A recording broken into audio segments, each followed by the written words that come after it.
Hello, good students. Welcome back to English Learning with Miss Riri. So, this is the class for grade 8 and the topic is about imaginative story. Jadi kali ini kita akan belajar tentang imaginative story. Ini untuk kelas 8 ya. Dan let's start. Okay guys, imaginative story is same as narrative story or narrative text.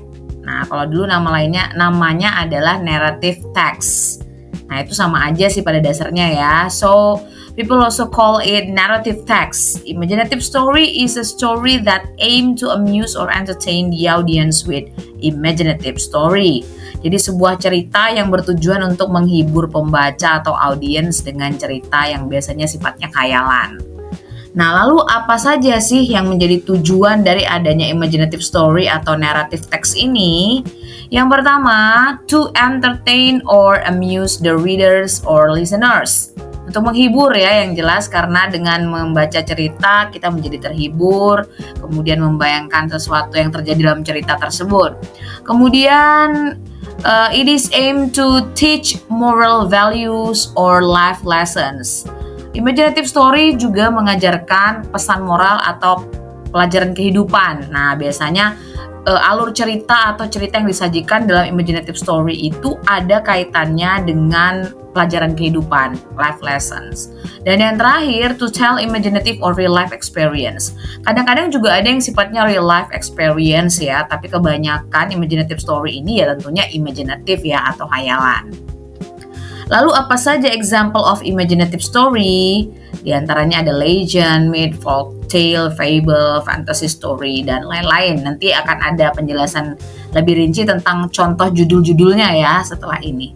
Oke, then we move to generic structure atau part of the text. Bagian-bagian dari teks imaginative story atau narrative text ini. Yang pertama ada orientation. Orientation ini isinya apa saja? Nah, orientation ini merupakan introduction of the story in which character, setting, and situation are explained. Jadi di bagian ini akan ada pembukaan atau perkenalan tentang siapa tokoh dan kemudian setting terjadinya cerita ada di mana, situasinya bagaimana, tempatnya bagaimana atau tempatnya di mana gitu ya. Terus suasananya seperti apa. Nah, ini ada di orientation. Biasanya letaknya di paragraf pertama, bisa jadi hanya kalimat pertama sampai kalimat kedua atau the whole of paragraph 1, it can be orientation. Lalu yang kedua adalah complication. Nah, complication ini adalah part yang menjelaskan the problem that faced by the characters of the story. Jadi di bagian ini dijelaskan masalah-masalah yang dihadapi oleh tokoh utama dalam cerita tersebut. Kemudian part yang ketiga adalah resolution. Nah, resolution ini merupakan bagian di mana the problem or conflict is solved. It can be sad or happy ending. Jadi bagian ini menjelaskan bagaimana konflik atau masalah yang dihadapi oleh si tokoh tersebut diatasi. Apakah nanti berakhir dengan sad atau berakhir dengan happy, ya itu tergantung ceritanya. Dan yang terakhir adalah reorientation. Nah, reorientation ini sifatnya optional. Bisa ada, bisa tidak. Nah, nama lain dari reorientation ini adalah coda. Di sini akan disampaikan closing statement atau ending dari the story. Nah, biasanya the formnya itu adalah moral of story atau moral value atau life lesson yang kita dapatkan dari cerita itu. Bisa disampaikan dengan tersurat atau tersirat. Nah, kebanyakan tidak dituliskan. Tapi kalau imaginative story yang bentuknya audio biasanya disampaikan koda ini atau reorientation ini yang isinya adalah moral values atau moral of the story. Lalu kita akan move ke language features. Ciri-ciri kebahasaan dari imaginative story atau narrative text.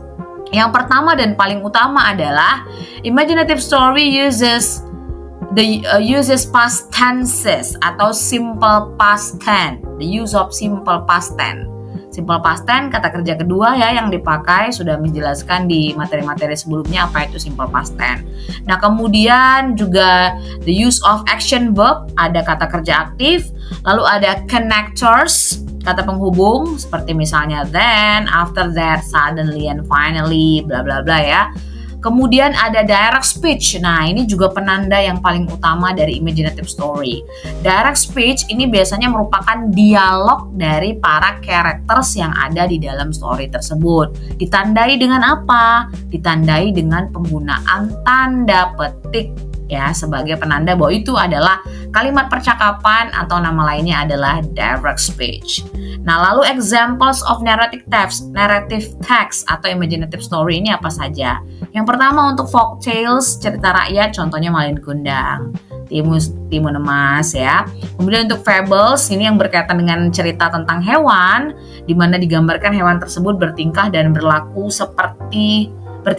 seperti manusia. Contohnya cerita The Lion and the Mouse, The Tortoise and the Hare, and so on and so forth, dan masih banyak yang lainnya. Kemudian ada legends, The Legend of Lake Toba, Sangkuriang, The Legend of Prambanan, itu semua adalah contoh dari legends. Lalu ada fairy tales, cerita yang berhubungan dengan fantasy, peri-peri atau magic, contohnya Cinderella, Snow White, Rapunzel, and so on and so forth. Nah, itulah contoh-contoh dari imaginative story. Jadi kayak kita ulangi bahwa imaginative story itu sama dengan narrative text. Ada 4 bagian structure dalam teks tersebut. Yang pertama orientation, yang kedua complication, yang ketiga